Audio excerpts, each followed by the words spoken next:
My favorite thing about introducing a panel is when before I start speaking, I can already hear the room get quieter.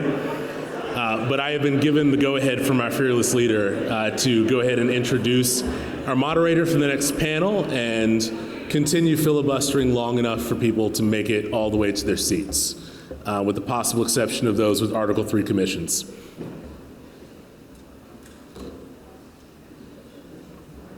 I'm just going to uncomfortably stare at Judge Walker. I promised that you would see far too much of me today, and so I am back. It is my pleasure to introduce moderator for our Supreme Court preview and review, Judge John K. Bush.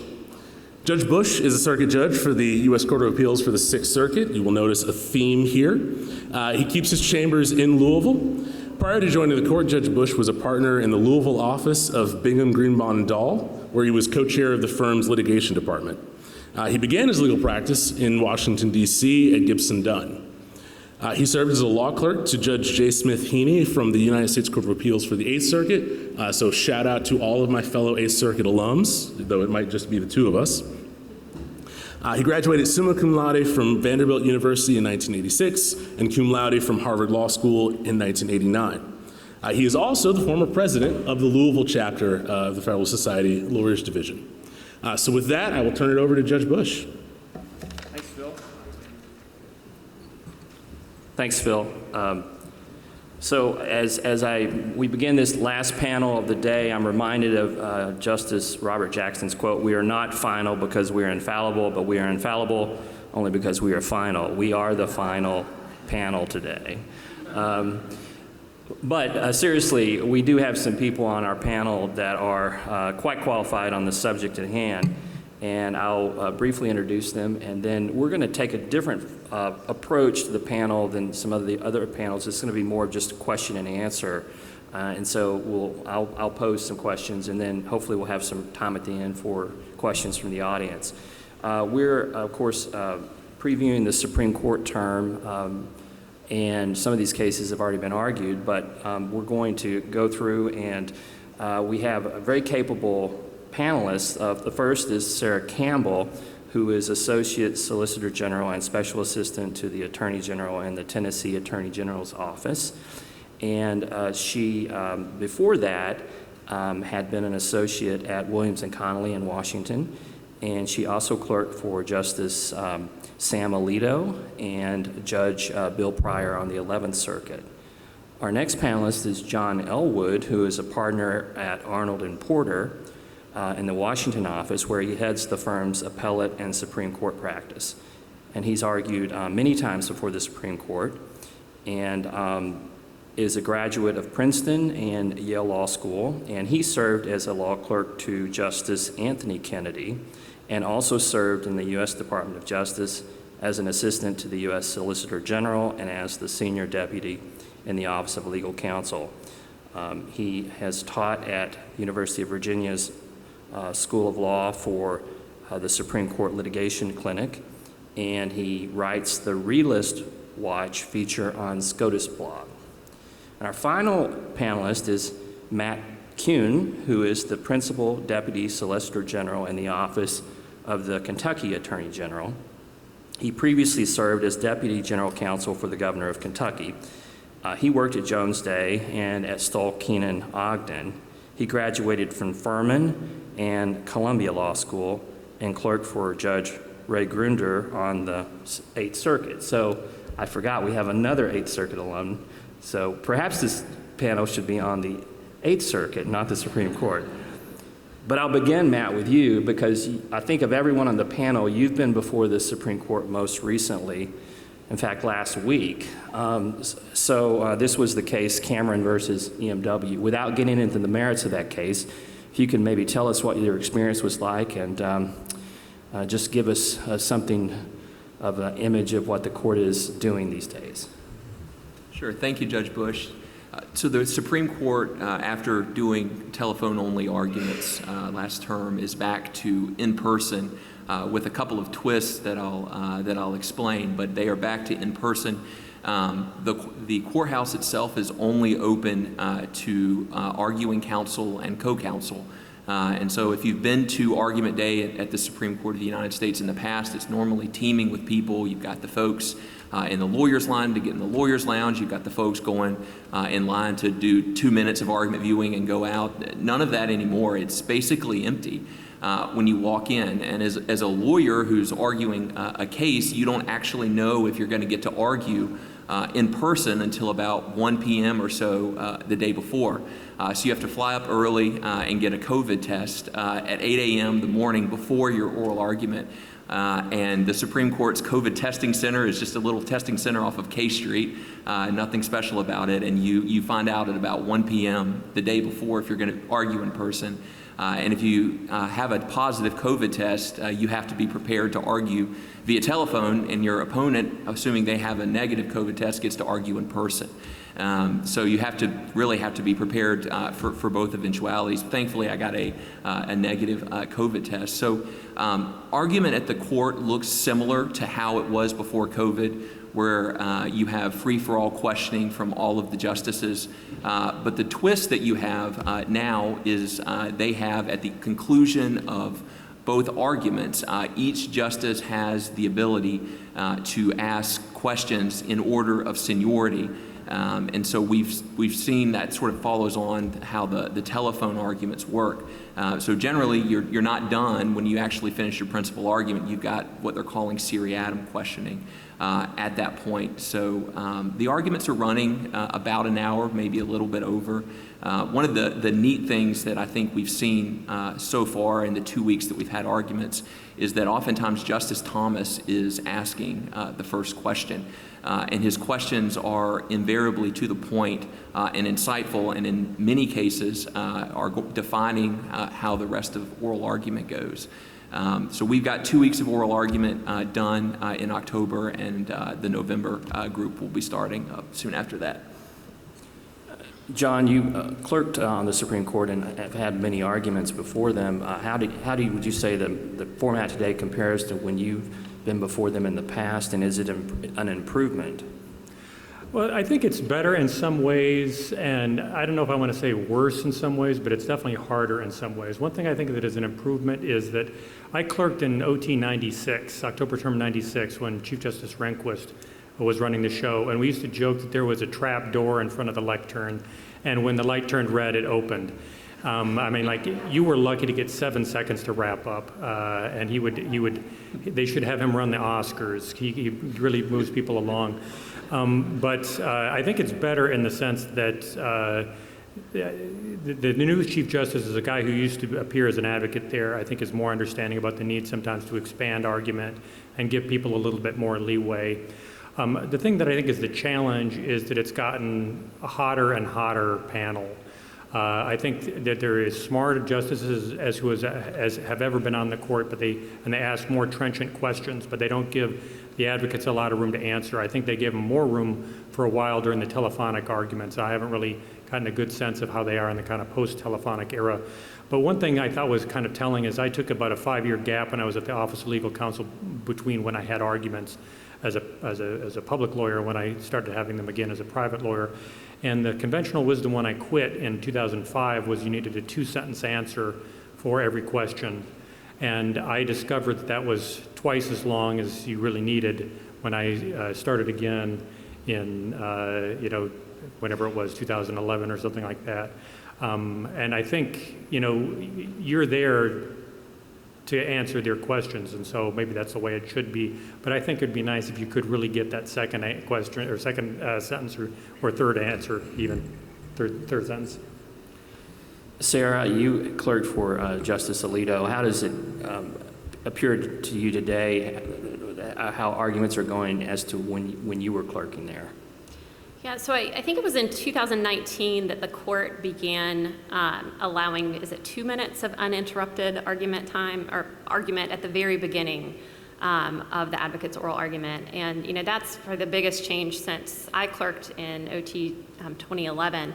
And I from an advocate's perspective, I would say that that's pretty valuable to be able to have that uninterrupted time to actually get out the points that you think are important. I know that there are some Supreme Court practitioners out there who disagree with that, who think, I think as John just suggested, you're there to answer the justice's question. So, if you're not actually answering a justice's question with that uninterrupted time, then maybe it's not that valuable after all. But, just historically, the justices have jumped in with questions really, really quickly, and that it must be frustrating, I think, from an advocate's perspective, who, you're representing your client and you have arguments that your client wants and needs to make.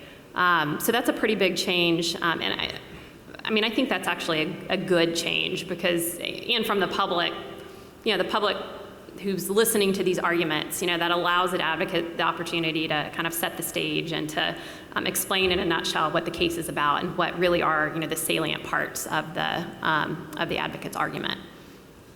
Sarah, I'm going to stick with you for the next question. We'll jump into the first case, which is the headliner, I believe for this term, Dobbs v. Jackson Women's Health Organization, which involves the constitutionality of a Mississippi law that restricts elective pre-viability abortions. So, Sarah, you're in an AG office of a state that may have an interest in this case. What would you say the significance of Dobbs is to your defense of abortion regulations in your state? It's hard to overstate the significance. Truly, Tennessee, like many states across the country, has enacted some more restrictive abortion laws in recent years that push, if not cross, the viability line that Casey set out. I think the activity of state legislatures in this area is such strong evidence that the viability line is not working. And that, there is a lot of just popular support for more restrictive abortion laws. So, from my office's perspective, we are really hoping for a decision that, if it doesn't overrule Roe and Casey, that does rework the viability standard in a way that gives states the flexibility they need to respond to changes on the ground in, scientific evidence and understanding, and just to respond to the popular will about what laws are needed in this area. Matt, what about your state?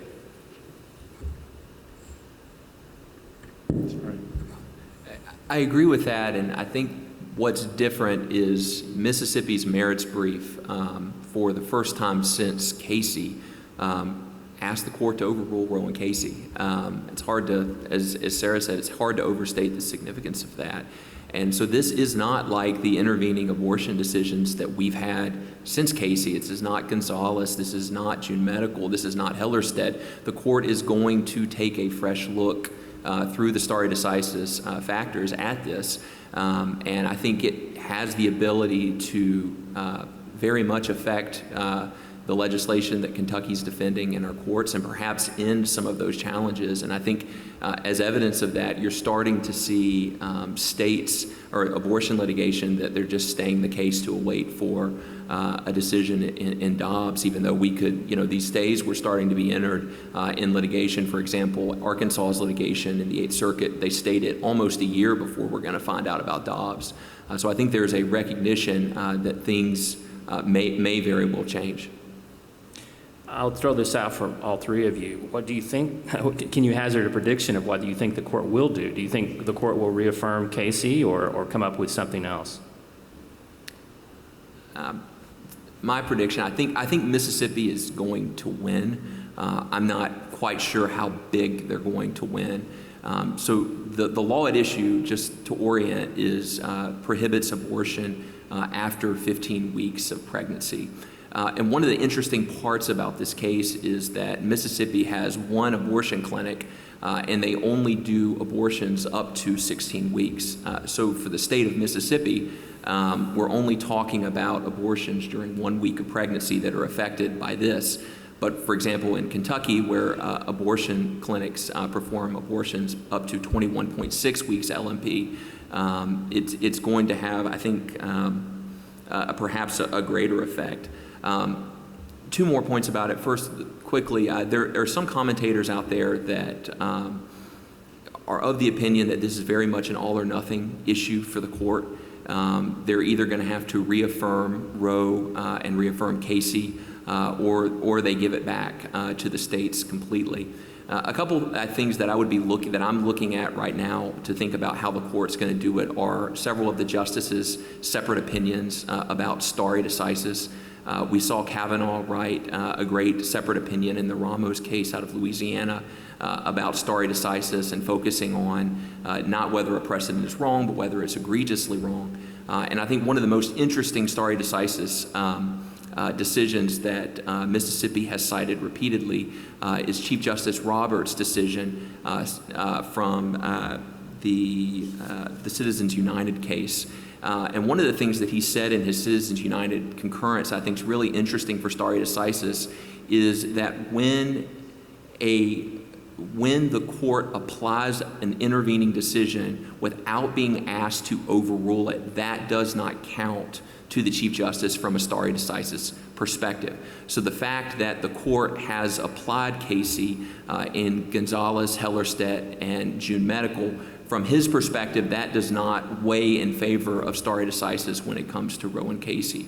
So I think those two opinions are ones that I would look at very closely as I think about what's going to happen in Dobbs.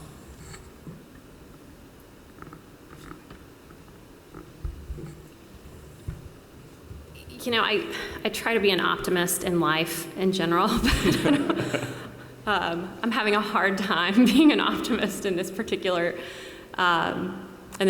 situation. You know, I think it is likely that Mississippi will win. I agree with Matt on that score. I think it's less likely that we will see, you know, Roe and Casey being completely overruled. I think what I struggle with is figuring out, you know, what else the court might do. And the reason I have trouble figuring that out is, you know, the viability standard, of course, was just completely made up, as is the right to abortion. It's completely made up. So anything else, any other standard that we have in this area is likewise going to be completely made up. If it's, you know, anything short of just you know, an outright, you know, overruling of the right to abortion. So, you know, it's hard to see how some of the justices who are not inclined to make up legal rules of that sort, you know, are going to get there, and what that rule might look like, you know, unless it's some sort of like substantial burden standard that just kind of applies throughout without regard to viability, that would allow states, you know, more leeway to regulate before viability. But so that's my prediction is Mississippi will win. We'll have some new standard that will probably be equally unworkable. So I think I agree that Mississippi will win. My general sense is that they're not going to get 5 votes to affirm, you know, Casey as it is. But my own thought is that there's going to be some sort of small ball answer here, particularly because there's only like a week difference between the law and what the clinic's actual practices are. And keep in mind that, you know, the Chief Justice Roberts generally likes to do at least one warning shot before overruling anything.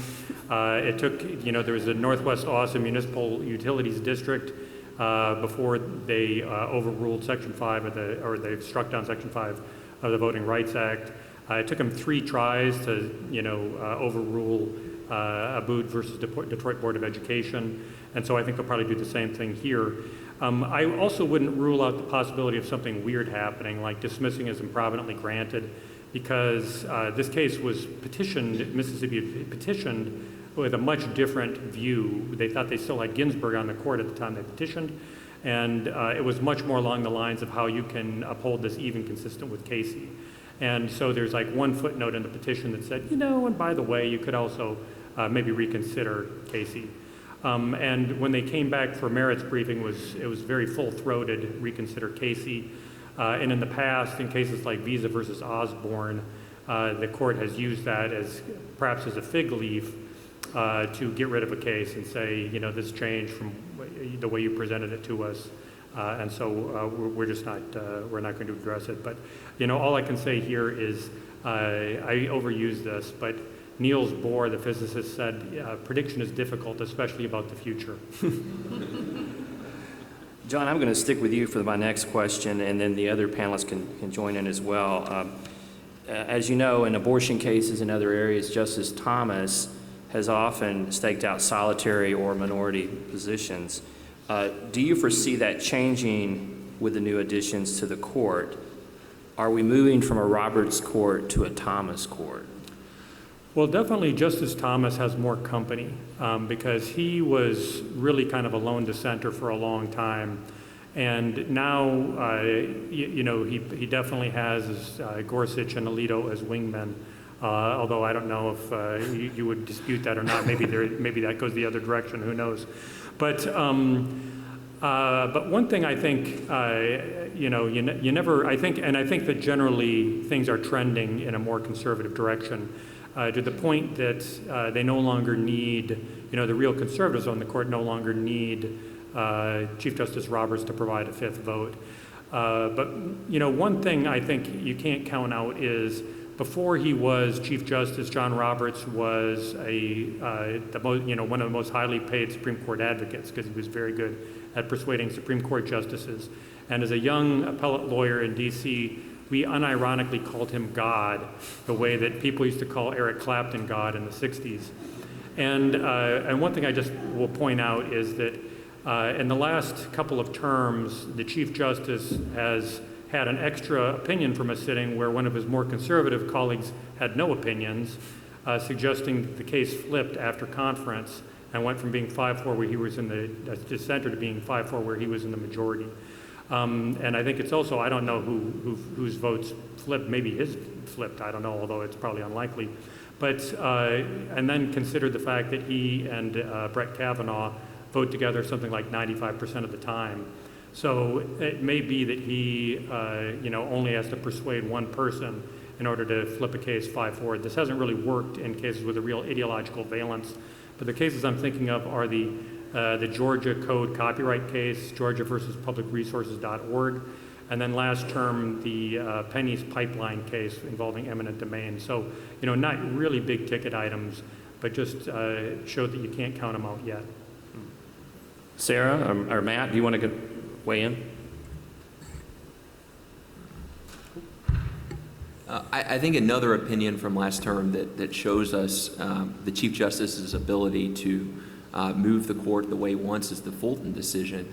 Everybody thought that was going to be, a broad, bitterly divided decision, and it turned out to be a very narrow consensus one.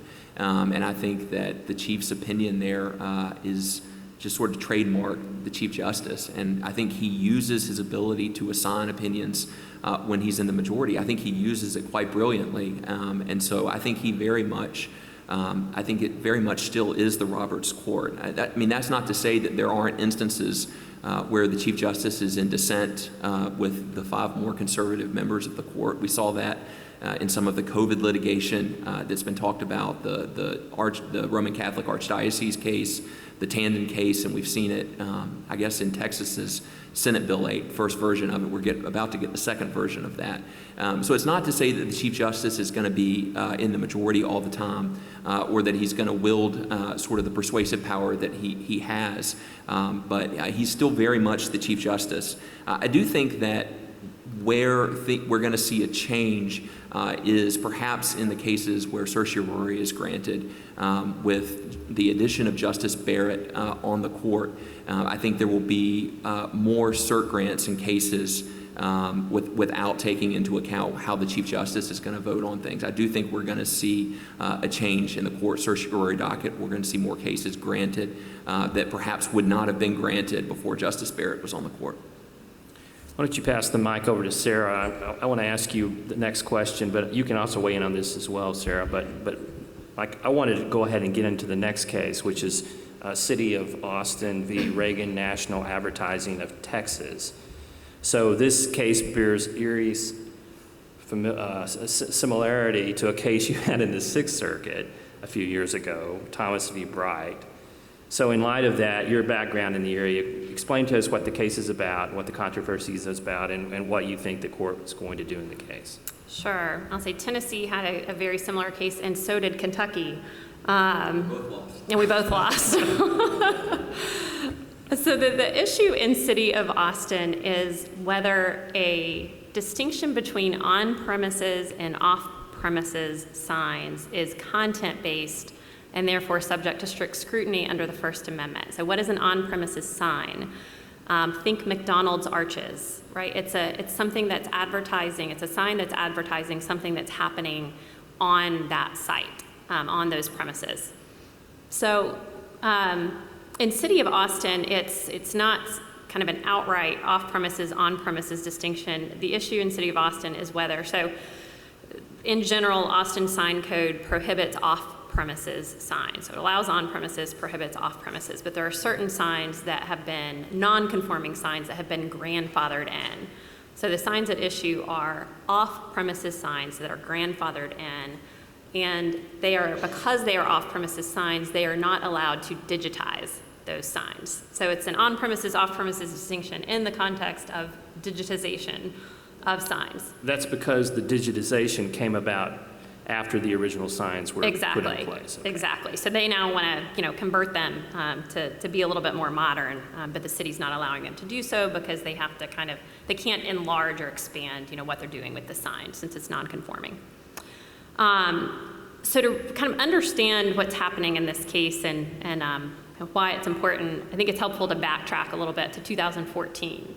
So y'all may remember a case called Reed versus Town of Gilbert that was before the Supreme Court in 2014. So this was also involved a sign code, but it was a sign code that kind of generally, it was a city sign code that generally prohibited signs, but then it exempted like 24 categories of signs, including political signs, temporary directional signs, ideological signs. So there are all these different categories.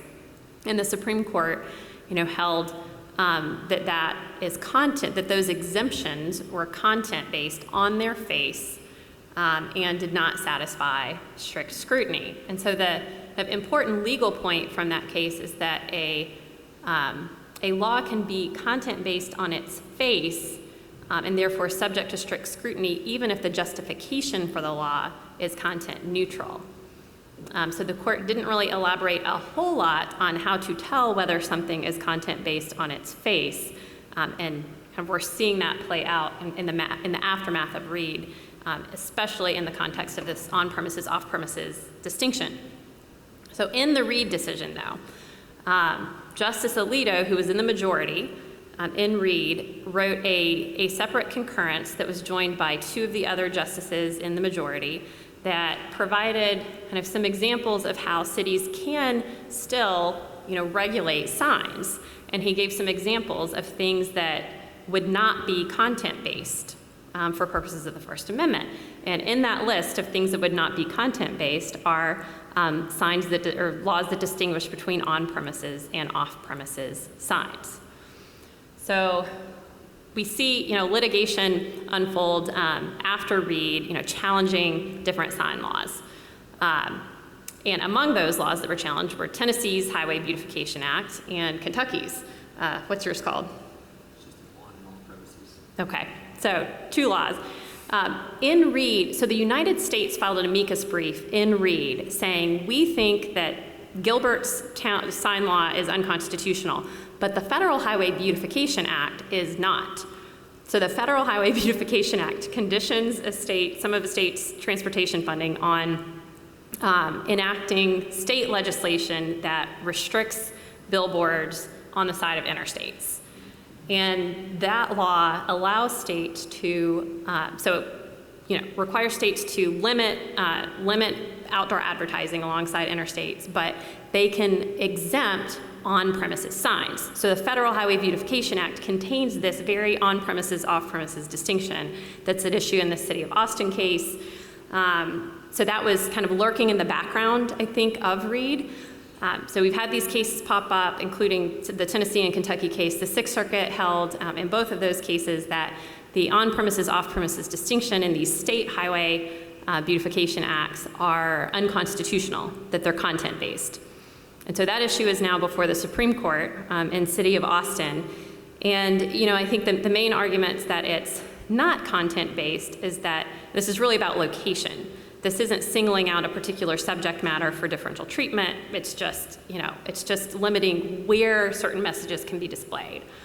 On the other side, you've got, well, this is a particular subject matter. It's you're restricting people from advertising things that are happening on, or you're allowing advertising about things that are happening on the property and not allowing, any other message.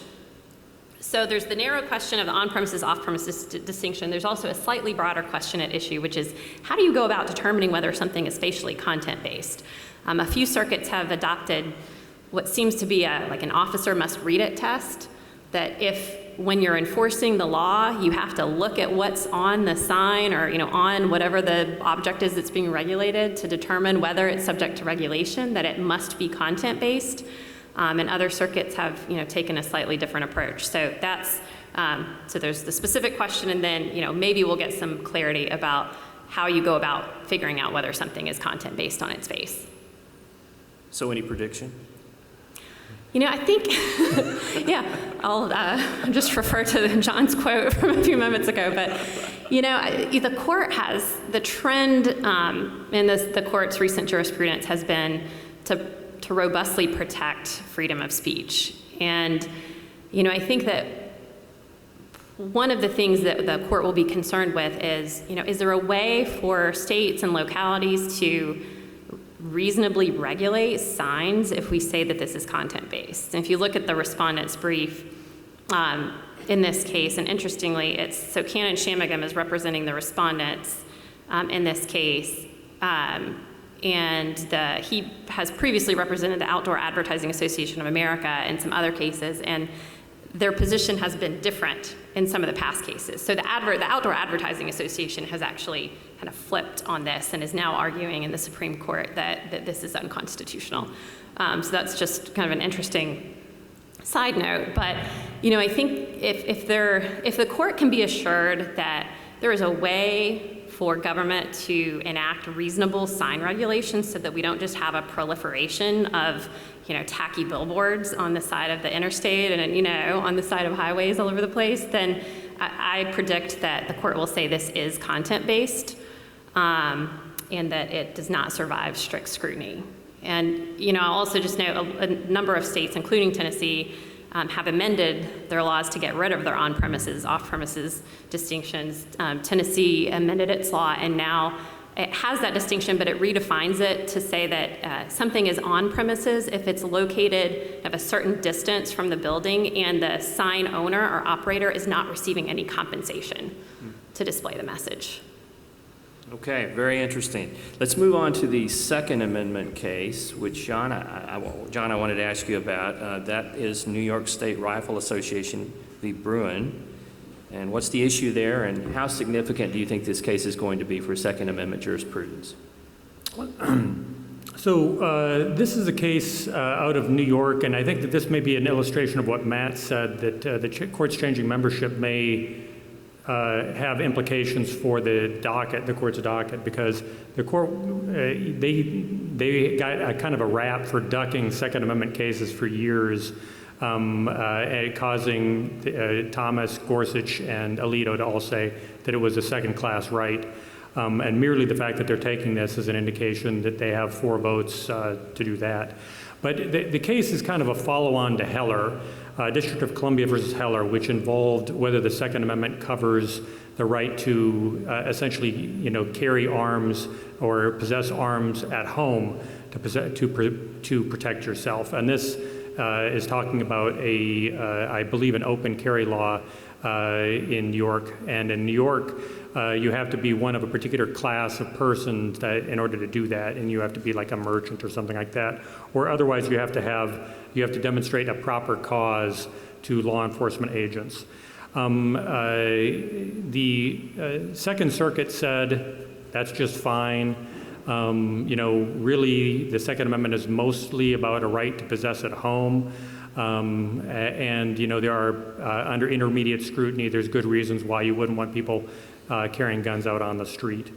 The challengers say, bear arms doesn't stop at your door. It involves a matter of possessing, and you should be able to carry it outside. And it belongs to the people. It doesn't belong to people with proper cause. And so therefore, this is an unconstitutional regulation. The $64,000 question is exactly what the conception of the Second Amendment right is. This was already at the time that Heller happened, one of the least kind of examined amendments to the Constitution, aside from the third. So there really isn't that much to look at to see what exactly the parameters of the right are. I think it's an interesting case because, as you may have heard, a group of kind of prominent conservatives, most prominent of which is former Fourth Circuit Judge Ludig, Don Ayer, former Deputy Attorney General, Stuart Gerson, who is at like every moot court I ever attend at the Heritage Foundation, have filed a brief saying, trying to go it from the conservative originalist angle, saying there are conservative originalist arguments for upholding restrictions on carrying guns in public. There's a little bit of hinting in Heller itself where they said, it's fine to prohibit concealed carry, and it's fine to, have prohibitions on carrying guns in sensitive areas like schools and legislatures. And I remember some other language which my ache-healed brain can't reproduce about, particularly fearsome weapons or things like that you might be able to regulate. But other than that, there hasn't been a whole lot of guidance about what that's going to look like. So my only prediction is this will be interesting. Okay, that's a diplomatic response. Yeah. Matt, I wanted to ask you about Carson V Macon, which concerns government aid for religious schools. Tell us about that case, and how is this different than the Espinoza case that the court decided last year? So Carson, the way to think about Carson is it's sort of the final part of what I think of as a religion clause trilogy of cases.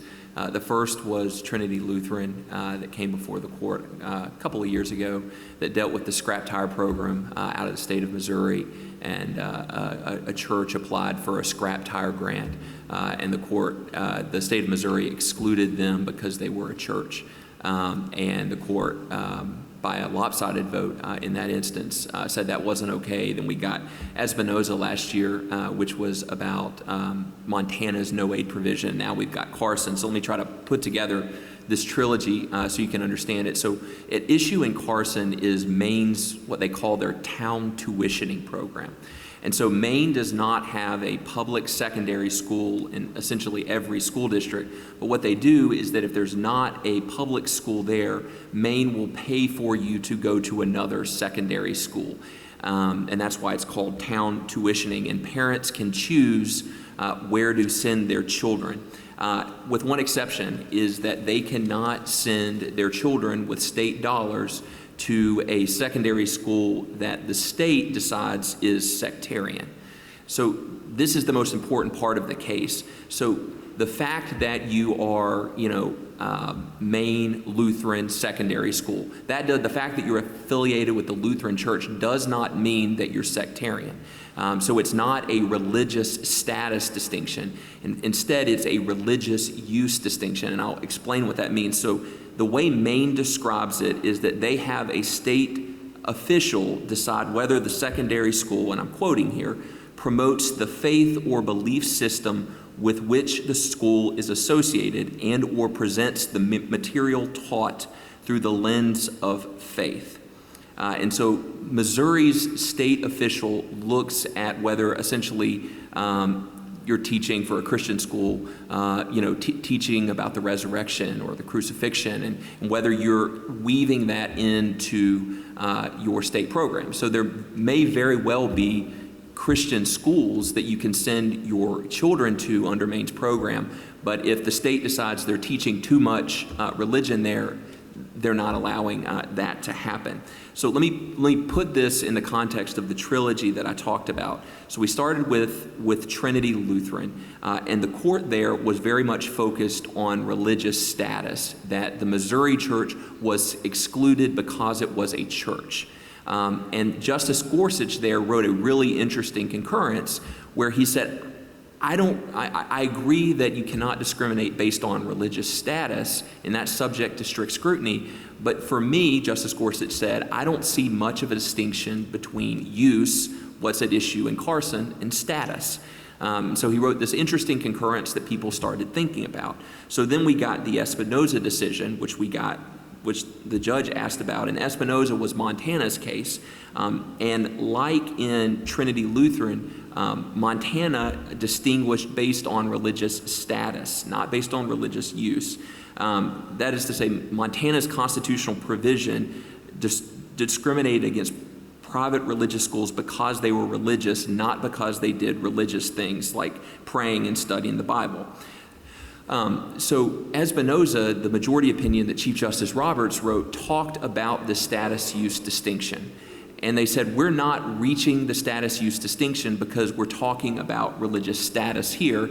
And basically they said, don't take us not opining on this to suggest that religious use is subject to lesser scrutiny under the First Amendment. So Justice Gorsuch, like he did in Trinity Lutheran, wrote separately, this time more at length, spelling out why he doesn't see a difference between religious status and religious use. So then, after we got Espinoza, that's where the case that we have this term picks up. And the First Circuit there said, okay, we don't have religious status, so it's not subject to strict scrutiny like Trinity Lutheran and Espinoza. We've got religious use, and so they applied lesser scrutiny to uphold Maine's town tuitioning program.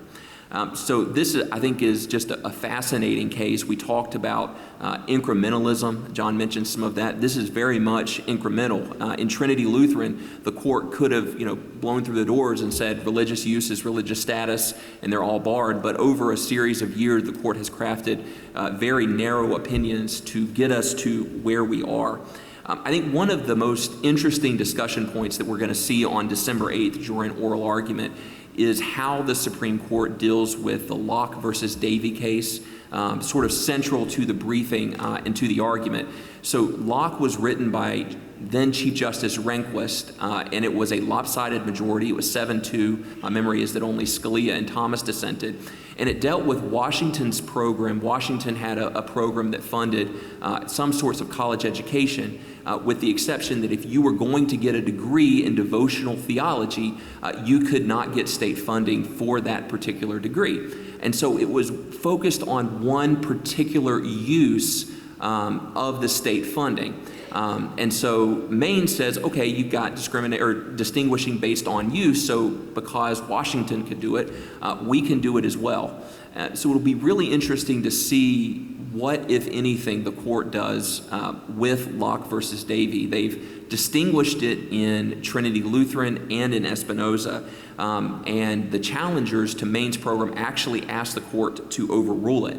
I don't think the court's going to overrule Locke versus Davie. I think we're going to get, my prediction is we're going to get a sort of narrow reading of it that says Locke versus Davie dealt with only one particular use, whereas now we've got sort of across the board use, distinction based on use.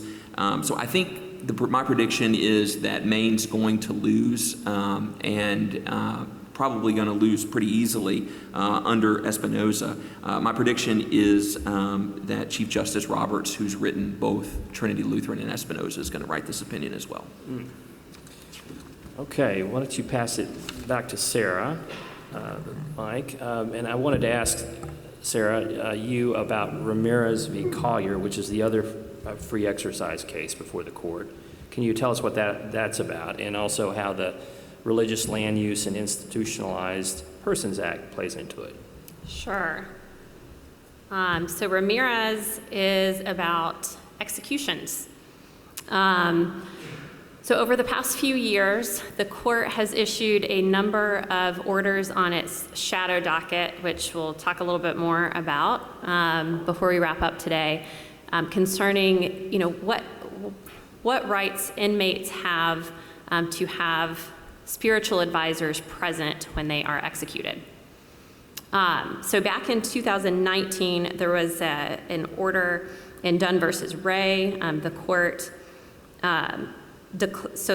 granted an application to vacate a stay of execution. So Alabama, lower courts had ordered Alabama not to execute an inmate. The court actually granted the application to vacate that because the inmate was dilatory. So not necessarily because of any, reflection of the merit to the inmate's claim. But in that case, the inmate was Muslim and wanted to have a Muslim spiritual advisor, of his own choice in the execution chamber.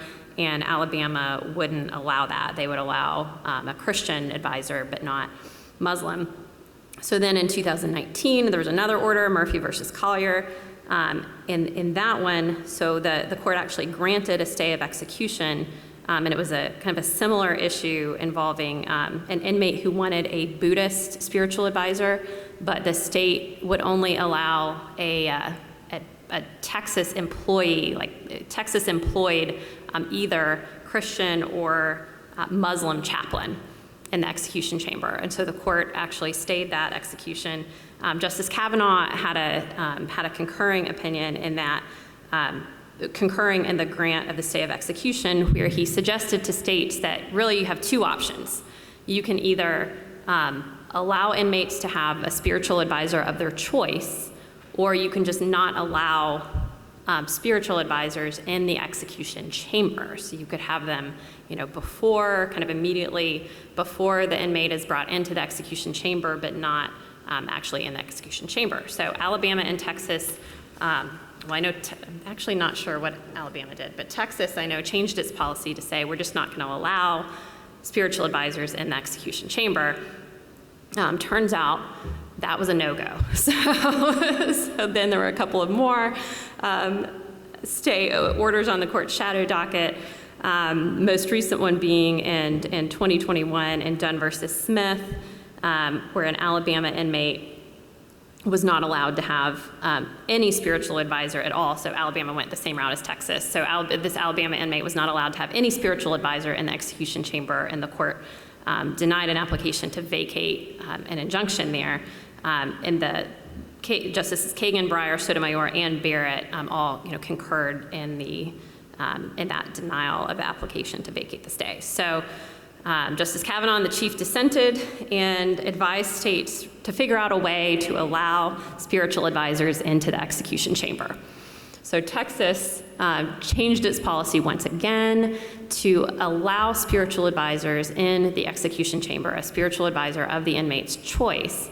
So that brings us to the Ramirez case that's before the court this term. And in that case, the inmate can have the spiritual advisor that he wants, but he wants the spiritual advisor, the pastor, it's a Southern Baptist pastor in this case, he wants that pastor to be able to lay hands on him while he's being executed and being administered the lethal injection drugs, and to be able to audibly pray for him as the execution is taking place. And so that's the issue before the court in Ramirez, is whether, and Texas is saying, we can't do that because of, security and safety reasons. Having someone actually physically laying hands on the inmate as he's being executed would make it difficult to see. There's a risk that having someone lay hands on the inmate could cause the IV to become dislodged. There are all sorts of issues that could be created there. So the inmate is bringing claims under both the Free Exercise Clause and the Religious Land Use and Institutionalized Persons Act, or RLUIPA. Under RLUIPA, if the inmate shows that the government is substantially burdening his sincerely held religious beliefs, then the state or the government, at issue has the burden of showing that what they're doing is the least restrictive means of furthering a compelling governmental interest. So in addition to, figuring out whether RLUIPA is being violated here. I think the court's also going to be considering whether the inmate was dilatory in bringing these claims. So when an inmate is seeking equitable relief, the court has to consider not just whether the claim is meritorious, but also, whether there are equitable reasons why the inmate should not get relief. And the court has denied relief, in past cases just because the inmate waited too long, or there was evidence that there was some sort of gamesmanship going on. So we'll be seeing some consideration of that. And the United States actually filed an amicus statement of interest here in this case and suggested that the court remand back to the Fifth Circuit to have the Fifth Circuit, consider those equitable factors in the first instance. And Texas is also arguing that that the inmate failed to adequately exhaust these claims through the Texas's prisoner grievance procedure, which is required under the Prison Litigation Reform Act.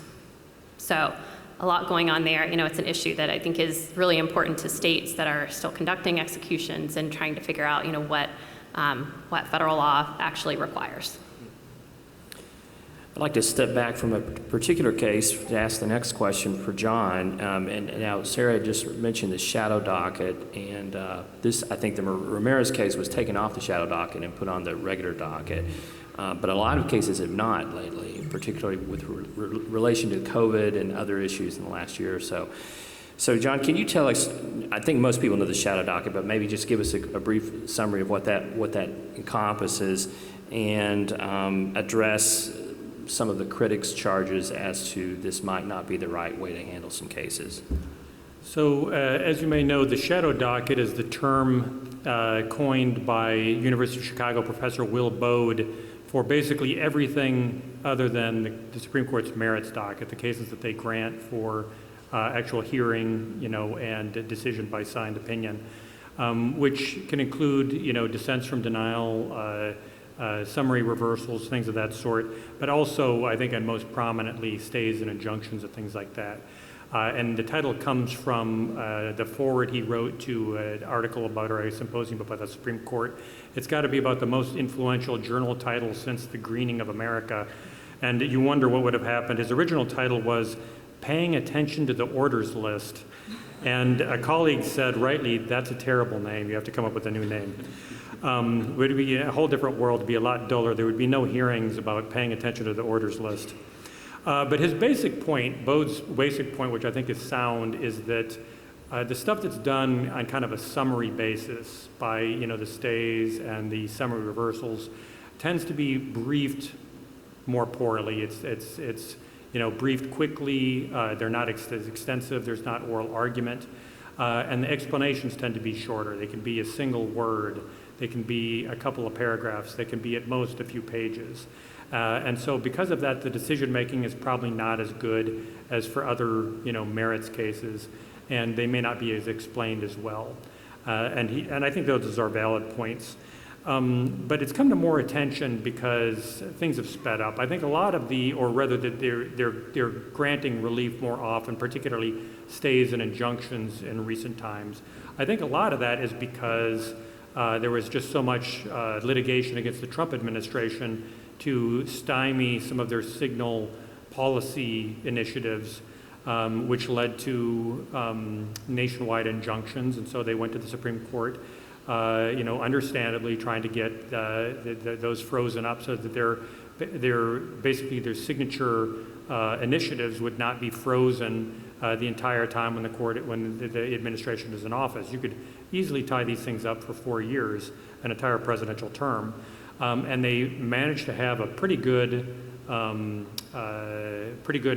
track record in that they won far more often than they lost and managed to get stays that were put in place by the Ninth Circuit frequently, put on hold so that the programs could go ahead during the meantime.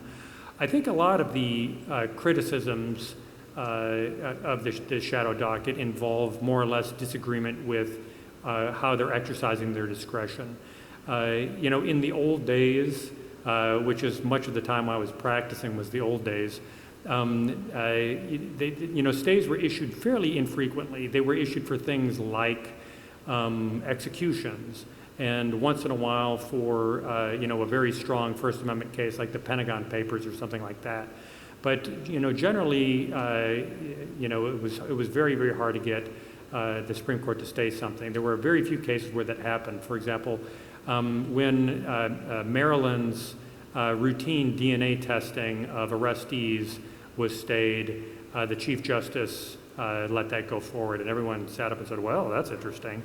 When the Virginia governor, there was a stay of his sentence or whatever, I remember thinking, well, that's something, and I really thought, when you get the Supreme Court to step in at that stage, it's really a pretty strong indication that the odds are good that you'll win when push comes to shove.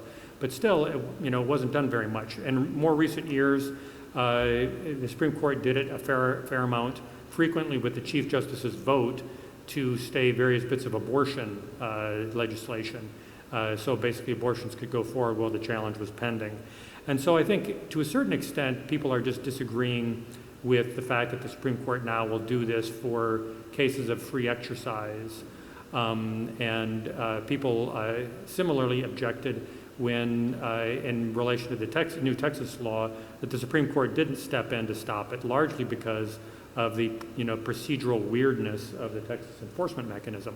But I think it's just, in some sense, it might just be, or a lot of it is disagreement with the fact that what they're using their discretionary authority to do. And one of the interesting bits of commentary I heard was that they're treating abortion more or less like a normal right, because even for rights that people say are favored rights, the Supreme Court hasn't done a lot to stay things, restrictions on firearms, for example.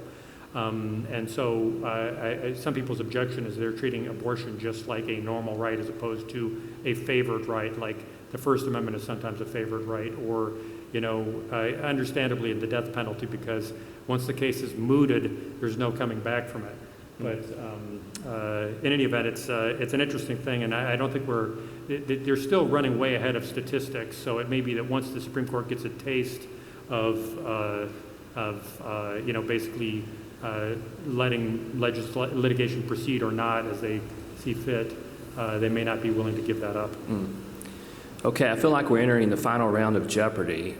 So we need to have quick answers to get through the rest of our cases. And so I'm going to start with Matt, and I'm going to give you the list of cases I want each of you to talk about. So Matt, I want you to talk about the Houston Community College System v. Wilson case. And then John, if you could go over Shirtless v. Boston. And then Sarah, if you could go over Hemphill v. New York. And we'll see how quickly we can do maybe a shadow docket approach to your answers. So the Houston Community College case is a fitting venue to talk about this case. It deals with an elected body's ability to censure one of its members for his or her speech under the First Amendment's free exercise or free speech clause. The facts of this are just fascinating. So we're talking here, the elected body is the elected board of a community college system in Houston. And this fellow named David Wilson was elected to the board in 2013. And he was very, very critical of the board and its other members. Let me give you a flavor of what he did. He filed several lawsuits against the community college.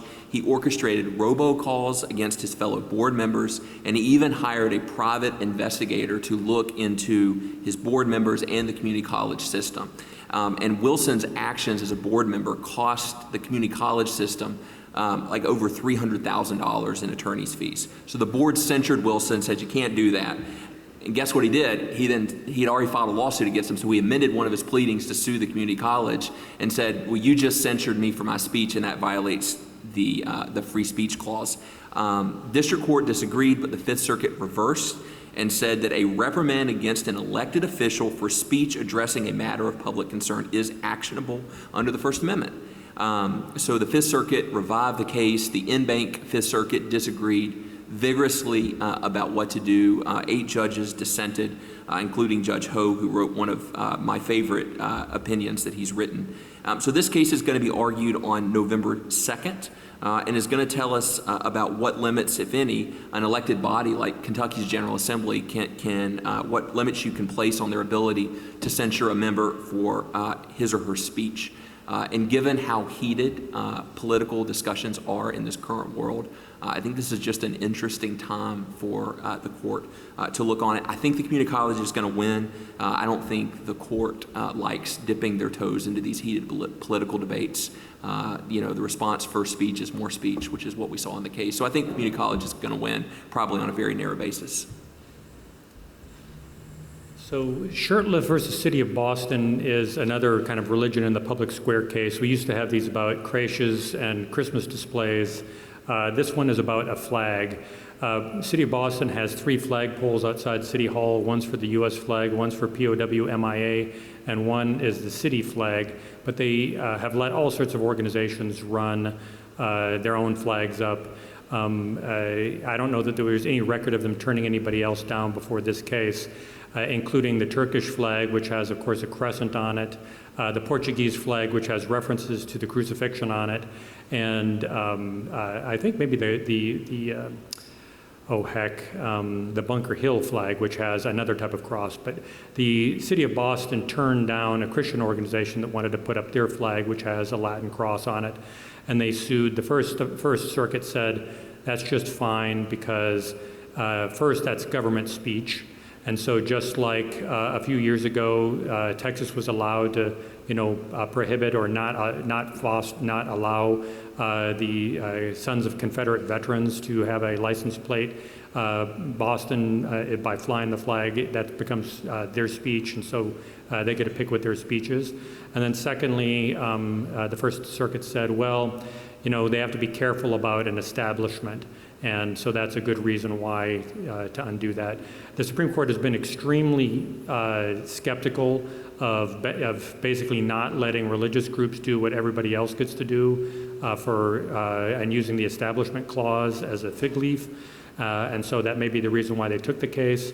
But it will be an interesting wrinkle about the whole government speech thing, just because the last time that happened, it was a 5-4 decision where Texas narrowly won, but it sure didn't look like it for a while, and it may be interesting to see whether the whole government speech angle is just a wild card in an area where ordinarily it would be a pretty easy win for the religious group.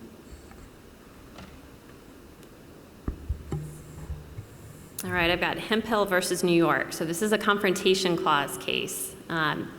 New York, as a matter of state law, applies something called the opening the door doctrine. A lot of states have something similar. It's sort of an equitable evidentiary doctrine that says if a criminal defendant or a litigant sort of opens the door to a particular topic, then the other side can bring in evidence that would otherwise be inadmissible to sort of counter the evidence that the other side brought in. So this is distinct from, you've probably heard of the rule of completeness. This is a little bit distinct from the rule of completeness, which says, if one party introduces part of a statement, then the other side gets to introduce the rest of it because we don't want to have, an incomplete picture. But the opening the door doctrine is a little bit broader than that. It doesn't have to be, it can be different evidence altogether. It's not like the rest of the statement from, a single witness. It can be a statement from a different witness altogether. So New York applies this doctrine in a way. So in a case called People versus Reed from a few years ago, the New York courts, applied this doctrine in a way that allowed even evidence that would otherwise, that would violate the defendant's confrontation clause rights to come in. And so the issue here is whether or under what circumstances a criminal defendant who opens the door to responsive evidence also forfeits his right to exclude the evidence otherwise barred from the confrontation clause, by the confrontation clause. So this case was argued in October, and you could tell that the justices were, several of the justices were concerned about the rule of completeness. So, New York probably went too far here in allowing, a whole host of evidence to come in that might violate a defendant's confrontation clause rights. But there are situations in which we may, want, like the rule of completeness, for example, we may want some evidence to come in even if it would violate a defendant's confrontation clause right. So my prediction on this case is that we'll see a narrow opinion, holding that the application of New York's rule in this situation did violate the confrontation clause, but reserving for another day. other situations that are not before the court in this case, such as the rule of completeness. Okay, John, if you could go over a couple of cases involving statutory issues. The first is Cvs Pharmacy versus Doe, which is a disparate impact case. And then the other, actually two other cases involving the state secret privilege. If you could briefly address those. Okay, I'm going to try to do these in lightning round fashion as well. So Cvs Pharmacy versus Doe involves Section 504 of the Rehabilitation Act, which is incorporated by the Affordable Care Act as an enforcement mechanism. And it basically provides a disparate impact cause of action for plaintiffs alleging disability discrimination, but it only permits a cause of action for discrimination solely by reason of disability. This case involves, CVS administers a bunch of health plans, and for basically expensive specialized medicines, instead of just going and picking them up wherever, you basically have to get them mail order or from CVS. And because a group of patients with HIV/AIDS were kind of disproportionately affected by that, that is a lot of the people who wound up having to use this mail order pharmacy were patients with HIV/AIDS. They brought suits saying that they basically were that this was had a disparate impact on them, and it essentially denied them the value of the benefit. And the district court threw it out, but the Ninth Circuit vacated and remanded, saying that there was basically a disparate impact cause of action. I think that this is probably a pretty flimsy claim for a disparate impact, but because there's really not much of a very good textual claim, and I think that they'll get a certain amount of a tailwind because it really is a facially neutral cause of action. Now that brings us to the state secrets privilege. There are two state secrets privilege cases. Of course, that means that the state secret privilege holds that essentially when a lawsuit could disclose information that would harm the U.S. national security, basically the court more or less shuts down the lawsuit in order to protect the state secrets. There are two of them. One involves one of the people arrested after 9/11, who's like some sort of somebody in the orbit of Osama bin Laden, who was purportedly held at a black site in Poland and tortured. He wants to give testimony in a criminal prosecution of a couple of the guys who oversaw the enhanced interrogation there, and I think that they want a U.S. court to order the production of testimony from a couple of the folks, a couple of the people who were purportedly involved in the interrogation.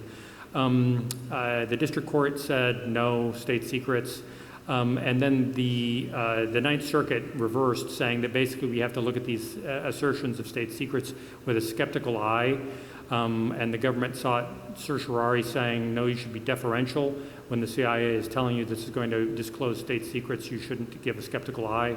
They've already had argument on this one, and even though much of this information is in the public domain, in that the two people who purportedly ran this program or were involved in the program have already given testimony in other contexts, the justices seem surprisingly sympathetic to the federal government, that it's a whole different thing if the government is essentially going along and you're more or less forcing the government to endorse this, including Justice Sotomayor, because she noticed that the federal government gave the Heisman to Poland when it asked for the same information, and it viewed this as kind of an end run around that, which offended her. The second case is FBI versus Fazaga. And that involves basically whether the Foreign Intelligence Surveillance Act overrules state secrets privilege or abrogates it. Because the Foreign Intelligence Surveillance Act, if the government has to notify any aggrieved person, any person whose communications have been intercepted, if they're going to use the foreign intelligence information collected through electronic surveillance, I think that means essentially use it in a court case or for some other purpose than for foreign intelligence. And the aggrieved person that may then move to discover, obtain, or suppress the evidence on the ground that it was unlawfully acquired. Now, the FISA Act provides that if the Attorney General files an affidavit that disclosure would harm national security, the court shall, quote, notwithstanding any other law, unquote, review the surveillance material in camera and ex parte. And so the question presented is whether those FISA procedures displace the common law privilege. The Ninth Circuit said, yes, it does displace the common law privilege, and the government says, based on there's actually a presumption there that you don't displace privileges unless you say so with some level of clarity. And this case is a bunch of practicing Muslims who say that they were targeted because of their religion, and they're hoping to get discovery of this information, and the government's trying to shut it down, basically invoking state secrets privilege. So it'd be interesting to see which way it happens. Ordinarily, any case that comes out of the Ninth Circuit, I think it's a little bit of a tailwind because, and you know, candidly, the Supreme Court reverses between 2/3 and 3/4 of cases they get because they wouldn't take a lot of them if they didn't think there was some error there. But it will be very interesting to see what happens with these ones. Matt, would you finish us off with a couple of cases involving tragic circumstances? The first one is Cassera, which is a Nazi theft of a painting by Pissarro from a family who were victims of the Holocaust. And the second is the Boston Marathon bomber case. Sure. The first one is a lawsuit against the Kingdom of Spain by a woman who was essentially forced to give up a Pissarro painting in 1930s Germany. So she acquired the painting in 1900 directly from Pissarro's agent. And the plaintiff in the lawsuit originally, who's now passed away, was her grandson, who grew up seeing this beautiful painting in his grandmother's parlor. She was forced to sell the painting for $360 to get exit visas right before the war. And the painting just disappeared, and it reappeared in a museum sort of controlled by the Kingdom of Spain in 2000. And so we've had a lot of litigation about it. So the facts of it are just fascinating and deeply tragic. But the legal issue is very dry. It's a question of a choice of law. Does California choice of law apply? Under which circumstance the family who originally owned the painting would win? Or does federal common law apply, which would apply Spanish law, under which the Kingdom of Spain has adversely possessed this painting? So this one will be argued this term. The second one, and I'll be just very brief, is the Boston Marathon bomber case. It was argued last Wednesday. The argument lasted more than 90 minutes, which was fascinating. It was much longer than normal under the new format. There are two issues there, but the issue that they really focused on was the district court's failure to allow the admission of an unsolved triple homicide that they believe the defendant's brother committed. The most interesting part of the oral argument was Justice Barrett, who asked the question that everybody was thinking, which is, the Biden Justice Department has got a federal moratorium on death penalties. Why are you in this court trying to reinstate the death penalty? So it was a very interesting question. The lawyer for the government said that they continue to believe the jury imposed a sound verdict. So we'll get a decision on that one. I think presumably the government's going to win on that, and the court will reinstate the death penalty. I wish we had time for questions from the audience, but I see General Cameron is here, and so we're going to wrap this one up. Please join me in thanking our panel.